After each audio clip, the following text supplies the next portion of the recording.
Hello, Namaskar. Welcome to the class. And today the topic of discussion is another problem of HackerRank. And the problem is day of the programmer. Okay तो मैं चाहूंगा, जैसा मैं हमेशा चाहता हूं, कि आप इस प्रॉब्लम को खुद पढ़ें और समझें और थोड़ा सा कोड लिखने की कोशिश करें। उसके बाद तो मैं बोर्ड में आऊंगा समझाने के लिए। तो ये प्रॉब्लम है, मैं स्क्रॉल कर रहा हूं, आप इसे पॉज कर करके पढ़ें।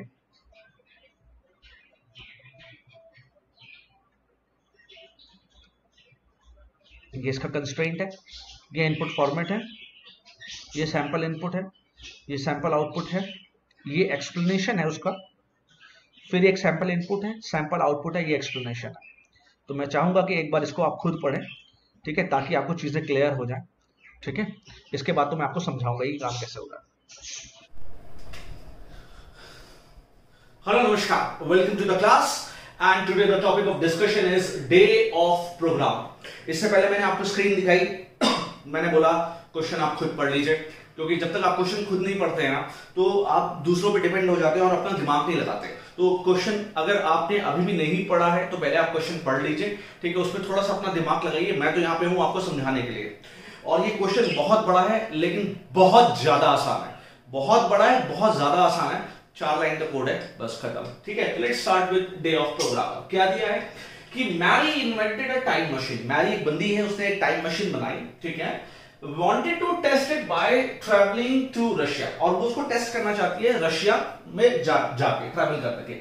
कब जाना चाहती है? Day of program, programmer day वाले दिन जाना चाहती है। प्रोग्रामर डे वाले दिन जाना चाहती है। अच्छा भाई, प्रोग्रामर डे कब होता है? प्रोग्रामर डे होता है the 256 day of the year. ठीक है, साल का 256वां 256 जो डे होता है वो होता है आपका प्रोग्रामर डे। ठीक है, साल का जो 256 डे होता है वो प्रोग्रामर डे होता है। During in the year range 1700 to 2700। किसके इसके बीच में वो जाना चाहती है? 1700 से 2700 के बीच में वो जाना चाहती है। क्लियर? तो ये क्वेश्चन आपको समझ में आया कि मैरी ने टाइम मशीन इन्वेंट की है।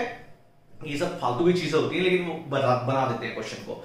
ठीक है, 1700 से 2700 के बीच में वो रशिया जाना चाहती है। किस दिन जाना चाहती है? प्रोग्रामर डे वाले दिन जाना चाहती है। प्रोग्रामर डे कब होता है? साल के 256 डे में जो दिन आता है उस दिन वो जाना चाहती है। क्लियर? चलो, अच्छा अब आती है बात, आगे चलते हैं क्वेश्चन की तरफ।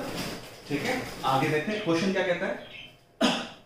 From 1700 to 1917 Russia calendar was Julian calendar. Russia में 1700 से लेकर 1970 तक एक कैलेंडर फॉलो होता था। उस कैलेंडर का नाम था जूलियन कैलेंडर। उस कैलेंडर का नाम था जूलियन कैलेंडर। क्लियर?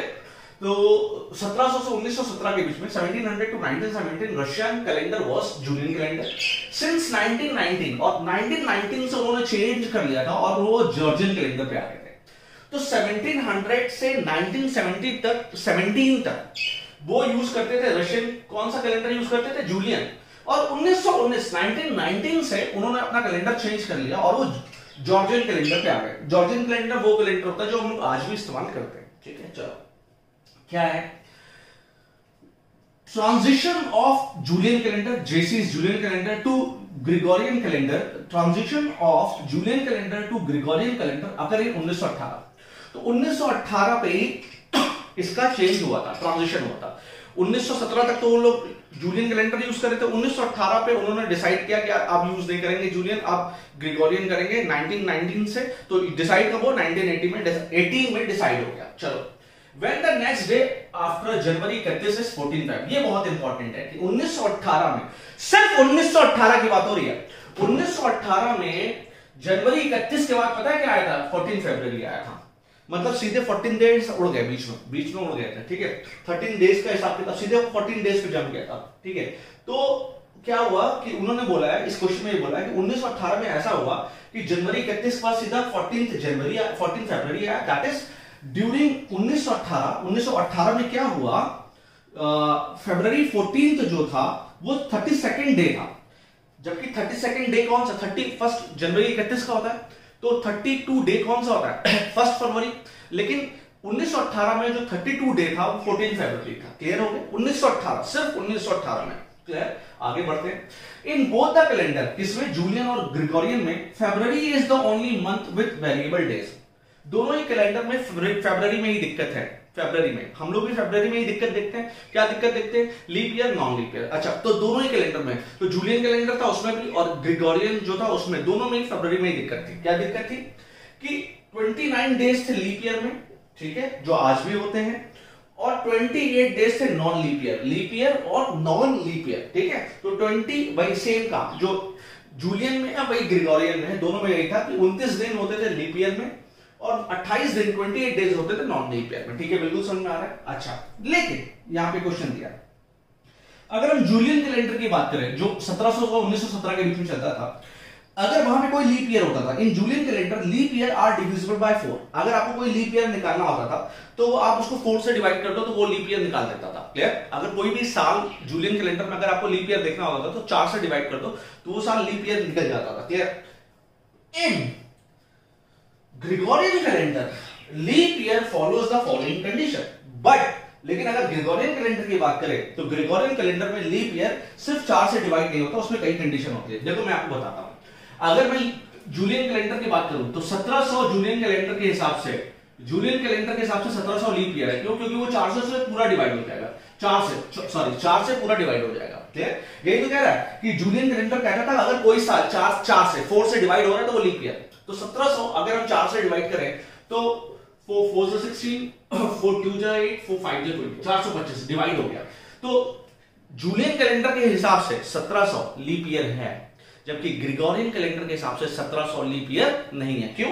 देखो, जबकि Gregorian calendar leap year follow following condition. क्या होता था? या तो वो 400 से डिवाइड हो, डिविजिबल बाय 400, तो अगर आप 1700 को 400 से डिवाइड करोगे तो ये 400 डिवाइड नहीं होगा, ठीक है, क्योंकि 2 जीरो से 2 जीरो का कट गया और 17 4 से डिवाइड नहीं होता। तो ग्रेगोरियन कैलेंडर में अगर आपको लीप ईयर सर्च करना तो या तो वो 400 से डिवाइड हो जाए, दूसरी चीज या तो वो 4 से डिवाइड हो और 100 से डिवाइड ना हो। तो अगर हम 1700 की बात करें, फिर से 1700 की बात करें तो 1700 4 से डिवाइड हो जाए, हाँ 4 से तो डिवाइड हो रहा है, 4 से डिवाइड होना चाहिए, लेकिन एक क्वेश्चन और है कि 1700 100 से डिवाइड नहीं होना चाहिए, लेकिन ये 100 से भी हो रहा है, तो ये गलत हो गया यहां पे। तो ग्रेगोरियन कैलेंडर में 2 चीज बोली, या तो वो 400 से डिवाइड हो जाए, या अगर वो 4 से डिवाइड हो रहा है तो फिर 100 से डिवाइड ना हो। चलो आगे क्वेश्चन अपने बचा है, क्वेश्चन आगे बढ़ते हैं। चलो क्वेश्चन को आगे बढ़ते हैं, ठीक है, और फिर मैंने इसका पूरा सोल्यूशन दिया है और फिर कोड लिख के दिखा दूंगा। बहुत आसान क्वेश्चन है, मतलब पहली बार मैंने देखा है कि बहुत बड़ा क्वेश्चन लिखा है लेकिन जान नहीं है, मतलब ये फर्स्ट टाइम एक्सपीरियंस कर रहा हूं। वैसे बहुत सारे क्वेश्चन ऐसे ही हैं, सारे ऐसे ही, लेकिन ये कुछ ज्यादा ही बड़ा है। ठीक है, चलो गिवन ईयर वाई, आपको साल दिया हुआ है, वाई दिया हुआ है आपको, ठीक है, find the date of 256 day, आपको साल दिया हुआ है, आपको 256 डेज फाइंड करना है। तो given year Y, find the date 256 day आपको फाइंड करना है ऑफ द ईयर, साल का, according to official Russian calendar. Russian calendar के अकॉर्डिंग आपको साल का कौन सा वो दिन आएगा 256वां, 256 डे कौन सा होगा वो बताना है। क्लियर? रशियन कैलेंडर के हिसाब से, रशिया में 2 कैलेंडर चलते हैं, आपने पढ़ा, एक जूलियन कैलेंडर जो 1917 से पहले चलता था, और 1919 से कौन सा चला आपका ग्रेगोरियन कैलेंडर। क्लियर? उसके हिसाब से देन प्रिंट द फॉर्मेट, फिर आपको फॉर्मेट प्रिंट करना है इस हिसाब से, डेट, मंथ और ईयर, इस तरीके से आपको प्रिंट करना है। क्लियर? चलो फॉर एग्जांपल मान लो आपको क्या दिया है, 1984 दिया है, ठीक है। अब 1984 क्या है, 1990 के बाद में, मतलब 1919 के बाद में है, तो कब आ रहा है ये कौन सा कैलेंडर पे आ रहा है, ग्रेगोरियन कैलेंडर में आ रहा है। अगर ग्रेगोरियन कैलेंडर पे आ रहा है तो वहां पे लीप ईयर चेक करने की कंडीशन क्या थी, या तो वो 400 से डिवाइड हो, या 4 से डिवाइड हो और 100 से डिवाइड ना हो। ठीक है, तो अगर मैं 1984 को देखूं तो ये 4 से डिवाइड हो रहा है, 1984 को देखूं मैं, 1984 को देखूं तो ये 4 से डिवाइड हो रहा है, 4 16, then comes 3 38, then 4 9 36, then 36 to 24, 6 से 24, तो डिवाइड हो गया। क्लियर? तो ये डिवाइड हो रहा है। एक चीज और, साथ में 4 से डिवाइड होना चाहिए और 100 से डिवाइड नहीं होना चाहिए, तो ये 100 से डिवाइड नहीं हो रहा है। क्लियर? तो इसके हिसाब से ये क्या है, 1984 ग्रेगोरियन कैलेंडर में है और लीप ईयर। बहुत अच्छी बात है, दैट इज ग्रिगोरियन कैलेंडर पे है, जीसी पे है, and it is divisible by 4, 4 से डिवाइड हो रहा है, एंड नॉट बाय 100 और 100 से डिवाइड नहीं हो रहा है, therefore it is a leap year. तो ये 1984 लीप ईयर है, 1984 लीप ईयर है, और 256 day of leap year is September 12। तो अब लीप ईयर में कितने दिन होते हैं? 3 कितने दिन होते हैं आप मुझे बताओ? 366 डेज होते हैं। उसमें अगर मैं 256 कैलकुलेट करूं तो वो कहां पे फॉल हो रहा है? वो फॉल हो रहा है 12 तारीख को, 12। तो 12 तारीख मतलब 12 सितंबर को फॉल हो रहा है, ठीक है। तो आंसर क्या आया? आंसर आया 12 सितंबर, और कौन सा साल का? 1984, क्लियर। तो 12 सितंबर। तो आज मैं आपको बस एक चीज बता दूं, इसमें 3 ही आंसर होंगे, इस पूरे क्वेश्चन में सिर्फ 3 आंसर आएंगे। तो मैं आपको वही समझाने जा रहा हूं, इस पूरे क्वेश्चन में सिर्फ 3 आंसर आएंगे। तो वो तीनों आंसर क्या क्या होंगे वो मैं आपको समझाने जा रहा हूं, तो देख लो क्या क्या आंसर होंगे, देख लो। चलो अच्छा, बात होती है लीप ईयर की, ठीक है। लीप ईयर चाहे ग्रिगोरियन कैलेंडर हो चाहे जूलियन कैलेंडर हो, होते कितने दिन है? 29 दिन ही होते ना फरवरी में। और अगर नॉन ईयर लीप ईयर की बात करूं तो चाहे ग्रिगोरियन कैलेंडर हो चाहे जूलियन कैलेंडर हो, 28 दिन होते हैं फरवरी में, बट डिवीजन की कंडीशन अलग है, बट नंबर ऑफ डेज तो बराबर है। और 1918 एक स्पेशल केस है, तो वो तीनों केस लेके चल रहे हैं। चलो, अगर मैं ये 1984 में ये 12 तारीख कैसे आई मैं दिखाता हूं। अच्छा, अब सपोज करो अगर मैं लीप ईयर की बात करूं, चाहे वो जूलियन कैलेंडर हो चाहे वो ग्रिगोरियन कैलेंडर हो, होंगे तो फरवरी में 29 दिन, 29 डेज ही होंगे ना। हाँ ठीक है। अच्छा, अब 1984 की बात करूं जो हमें दिया हुआ था, तो 1984 कहां पे आ रहा है? ग्रिगोरियन कैलेंडर में आ रहा है, क्योंकि 1919 के बाद में आ रहा है, बहुत अच्छी बात है। जनवरी में कितने दिन थे? 31, फरवरी में 29 दिन, 31 दिन मार्च में, अप्रैल में 30 दिन, मई में 31, जून में 30, क्लियर। उसके बाद 31 आपके आगे जुलाई में, और 31 आगे अगस्त में। अब आप इन सबको जोड़ो तो कितना आ गया? 244 डेज आ गए। और आपको कौन सा दिन निकालना है? 256। कितना बच गया? तो 256 में अगर आप 244 घटा दो तो कितना आ रहा है? 12 तारीख। कितना आ रहा है? 12। अब ये 12 कब आएगा? अगस्त तक तो हमने ले लिया, तो ये 12 कब आएगा? सितंबर में ही तो आएगा। तो हमारा इसका मतलब क्या हो गया? 12 सितंबर। तो 12 सितंबर का क्या मतलब हुआ? 12 9, और कौन सा ईयर है? 1984, तो 12/9 1984, क्लियर। अब मैं 1784 ले लूं तो 1784 किस में आ रहा है? जूलियन कैलेंडर में। और जूलियन कैलेंडर में क्या ये लीप ईयर है? तो जूलियन कैलेंडर की डिवीजन की कंडीशन क्या है? सिर्फ वो 4 से डिवाइड हो जाए। तो जूलियन, इसको डिवाइड करो 1784 को, 1784 को जब आप डिवाइड करोगे, करके देख लेना, तो सिर्फ 4 से डिवाइड हो जाएगा। तो अगर ये 4 से सिर्फ डिवाइड हो रहा है तो जूलियन कैलेंडर तो ये कहता है सिर्फ 4 से डिवाइड हो रहा है। तो अगर ये सिर्फ 4 से डिवाइड हो रहा है तो उनके हिसाब से ये लीप ईयर है। तो लीप ईयर, अरे हिसाब कोई भी हो, फरवरी में कितने दिन है? 29 दिन, चाहे कोई भी कैलेंडर हो, क्लियर। तो फिर हमने जोड़ा जनवरी, फरवरी, मार्च, अप्रैल, मई, जून, जुलाई, अगस्त, तो सारा जोड़ा तो कितना है? 244। इसमें भी 244 आया। तो मतलब 256 दिन निकालने थे, 256 में 244 चला गया तो कितना बचा? 12। तो 12 मतलब क्या? 12 सितंबर। तो 12 सितंबर क्या? 12 सितंबर, और कौन सा साल है? 1784। तो कितना आ गया? 1784। तो ओवरऑल हमें क्या समझ में आया कि अगर लीप ईयर है, अगर लीप ईयर है, फर्क नहीं पड़ता ग्रिगोरियन कैलेंडर में से है या किस कैलेंडर में से है? जूलियन कैलेंडर में से। तारीख तो कितनी आएगी? 12/9, 12/9, और साथ में ईयर कौन सा आएगा? जो भी ईयर दिया होगा, चाहे वो ग्रिगोरियन कैलेंडर का दिया होगा चाहे वो जूलियन कैलेंडर का दिया होगा, वो आ जाएगा, क्लियर। तो अगर लीप ईयर है तो डेट फिक्स है, क्या? 12 तारीख, क्लियर, 12 सितंबर। अच्छा, अब नॉन लीप ईयर ले लेते हैं, and leap year, that is non leap year, चाहे वो जूलियन कैलेंडर हो चाहे वो ग्रिगोरियन कैलेंडर हो। फरवरी में कितने दिन होंगे? 28 दिन ही होंगे, क्लियर। चलो, अब मैंने ले लिया 1983, तो ऑब्वियस सी बात है 1983 क्या है? कौन सा कैलेंडर है?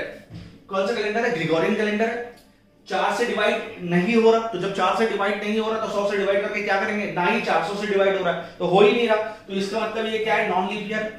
जनवरी, फरवरी में अब यहां पे कितने दिन होंगे? 28 दिन, जबकि यहां पे कितने दिन थे? 29 दिन। तो अब जब हमने अगस्त तक जोड़ा तो कितना आ गया? 243। हमारे टोटल डेज कौन से निकाले थे? 256 दिन, कौन सा पड़ेगा? तो 256 में से 243 घटा लिया तो कितना आ गया? 13। तो 13 का मतलब क्या? 13 सितंबर, और 13 सितंबर का मतलब क्या? 39, क्लियर। अब मैं एक एग्जांपल ले लूं नॉन लीप ईयर का, कौन से साल का? कौन से कैलेंडर का? जूलियन कैलेंडर का। तो इसमें भी वही सेम टर्म्स एंड कंडीशन होगी, इसमें भी फरवरी में 28 ही दिन होगा, इसको भी 243 ही आएगा। 243 256 से ही घटाएंगे तो 13 तारीख की आएगी। 13 तारीख कब आएगी? अगस्त तक तो हमने ले लिया, सितंबर में आएगी, तो 13 सितंबर। तो 13 सितंबर और कौन सा साल? 1783, क्लियर। तो हमें एक चीज और समझ में आई कि अगर लीप ईयर है तो 12 सितंबर आएगा, और नॉन लीप ईयर है तो ऑब्वियस है एक दिन बढ़ जाएगा ना, क्योंकि उसमें एक दिन कम हो गया तो उधर एक दिन बढ़ जाएगा। तो 13 सितंबर आएगी। क्लियर? अच्छा, एक साल, तो ये बात समझ आ गई। तो दो आंसर तो में मिल गए। तो दो आंसर क्या मिल गए कि हाँ, ग्रेगोरियन कैलेंडर हो या जूलियन कैलेंडर हो, अगर लीप ईयर है तो 12 तारीख की आएगी। एक आंसर और मिला कि 13 तारीख आएगी, 13/9 आएगा और साथ में वो ईयर आ जाएगा डॉट के बाद, अगर हमारा कोई भी कैलेंडर हो, जूलियन कैलेंडर हो चाहे ग्रेगोरियन कैलेंडर हो। अच्छा, अब एक 1918 स्पेशल दिन दिया हुआ था, ये आपको क्वेश्चन में पढ़ाया मैंने आपको। 1918 स्पेशल दिन क्यों था? क्योंकि वहां पे 14 फरवरी कब आ रहा था? 32 डेज था, मतलब 31 जनवरी के बाद सीधे 14 फरवरी आ रहा था। सिर्फ 1918 में ऐसा हुआ था कि 31 के बाद, 31 जनवरी के बाद, 31 जनवरी के बाद सीधे 14 आ रहा था। तो अब 1918 क्या है? स्पेशल ईयर है। तो since 14 Feb is 32 day of year, तो 32वां दिन कौन सा था? 14 Feb था, मतलब 31 जनवरी की तक 31 दिन हो गए, तो 32 डेज जो था वो 14 Feb था। That is there is a difference of 13 days. कितने दिन का डिफरेंस आ रहा था? 13 दिन का डिफरेंस आ रहा था। क्यों 13 दिन का डिफरेंस आ रहा था? एक तो ये नॉन लीप ईयर था, एक तो ये कौन सा ईयर था? 1918 क्या था? नॉन लीप ईयर है, ठीक। प्लस 14 तारीख तो आएगी, 13 दिन का टोटल डिफरेंस आ रहा था, ठीक है। तो and is a non leap year, तो 256 दिन थे हमारे पास टोटल। अब of the year will fall in 26 सितंबर, तो हमारा जो 256वां दिन कहां पे फॉल करेगा? 26 सितंबर को फॉल करेगा। क्यों? क्योंकि नॉर्मल नॉन लीप ईयर में कब फॉल कर रहा था मेरे भाई, ये बताओ? 13 सितंबर को। और अगर 13 दिन और घटा दें तो उधर डेट बढ़ जाएगी। तो ये क्या हो गया? 13 + 13 कितना हो गया? 26। तो 26 तारीख को पड़ेगा। तो बस एक चीज याद रखना कि अगर साल 1918 है तो 256 दिन, 256 डे कब पड़ेगा? 26 तारीख को। और ये इसका साल भी फिक्स होगा, दैट इज 26/9/1918, 1980। ये एक ही तारीख है। तो हमें सिर्फ 3 आंसर आएंगे, या तो ये आंसर आएगा, या तो ये आंसर आएगा, या तो ये आंसर आएगा। तो 3 ही आंसर आएंगे, इसके अलावा कोई आंसर नहीं आएगा। बस खत्म। बस इसका मैं कोड लिख के दिखा रहा हूं। अब आप देखो कोड कैसे लिखते हैं।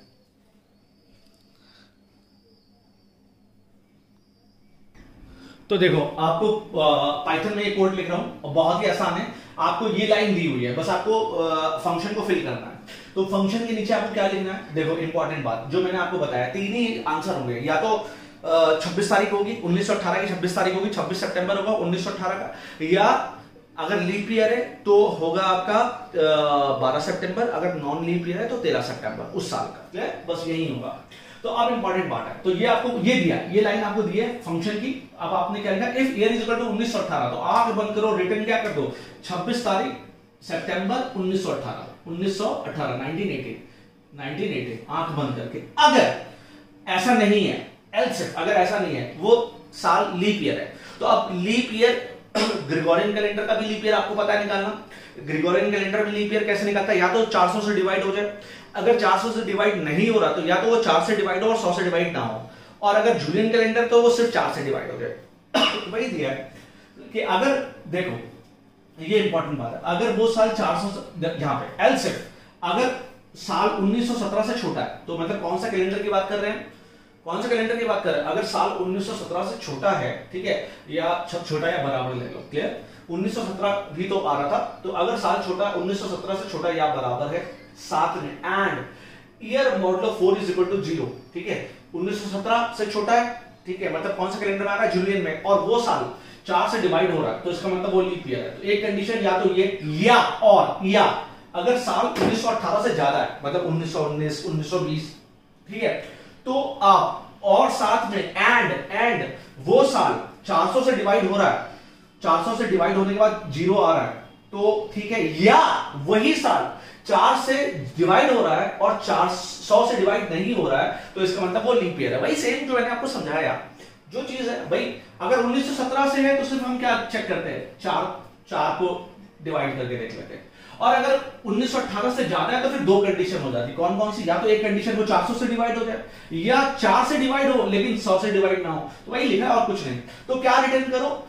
12 तारीख, तब 12 रिटर्न होगा, 12/9, ये तो फिक्स रहेगा, लेकिन यहाँ पे ईयर बदल जाएगा। तो हमने फॉर्मेट स्पेसिफाई कर दिया +s, प्लस %s, और इस %s लेगा क्या प्रिंट हो जाएगा? ईयर। तो अब ईयर मान लो आपका लीप ईयर हमने निकाला था 1984, तो 1984 निकाला था ना, तो यहाँ पे क्या आ जाएगा? अगर मान लो मैंने 1984 पास किया तो आंसर आ जाएगा 12/9/1984। क्लियर? और अगर हमने 1784 पास किया तो कौन सी कंडीशन ट्रू हो जाएगी? ये वाली कंडीशन ट्रू हो जाएगी। तो फिर तब भी 1784 भी लीप ईयर था, आपने हमने कैलकुलेट किया, तब भी यही आंसर आएगा। लेकिन एक ही और एग्जांपल, ये मैंने मिटा दिया था एक मान लो हमने 1983 पास कर दिया, तो 1983 पास कर दिया, तो यहाँ पे आ गया 1983, ये नहीं है तो कंडीशन फॉल्स हो गई। यहाँ पे आया तो 1983 जो है लीप ईयर ही नहीं है, तो ना ये वाली कंडीशन फॉल होगी या ये वाली कंडीशन फॉल्स होगी।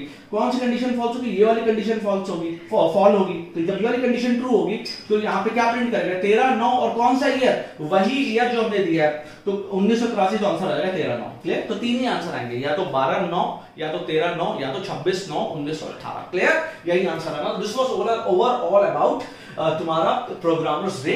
अब मैं इसको रन करा के दिखा दे रहा हूं सारे टेस्ट केस। बहुत बहुत धन्यवाद। चलो देखते हैं।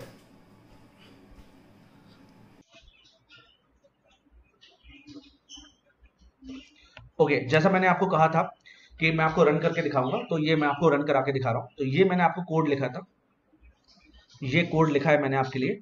ये कोड एज इट इज है जो मैंने आपको बोर्ड पे दिखाया। बस एक दिक्कत थी वहां पे मैंने एलसिफ लिखा था जबकि एलिफ होता है, तो वहां मेरी गलती थी, टाइपो एरर थी, उसको आप इग्नोर कर दीजिएगा। ठीक है, अब मैं इसको रन करके दिखाता हूं आपको। ठीक है, और कोड तो आपको समझ में आ ही गया होगा। यहाँ मैंने आपको एक एक चीज समझाई थी कि अगर 1918 है तो 26 तारीख प्रिंट होगा, अगर लीप ईयर है तो 12 9 प्रिंट होगा, और अगर नॉन लीप ईयर है तो 13 प्रिंट होगा। मैं रन कर रहा हूं कोड को। Congratulation, you pass the sample test case. तो सैंपल टेस्ट केस तो पास हो गया। और देखते हैं क्या सारे टेस्ट केस पास हो रहे हैं। तो मैंने कोड को सबमिट किया, मैंने सबमिट किया, और एक बाप रे, ये तो बहुत सारे टेस्ट केस हैं। ओहो हो, सारे टेस्ट केस क्या पास हो रहे हैं? Let's see. ओह गुड, सारे टेस्ट केस पास हो गए, एक्सेप्टेड।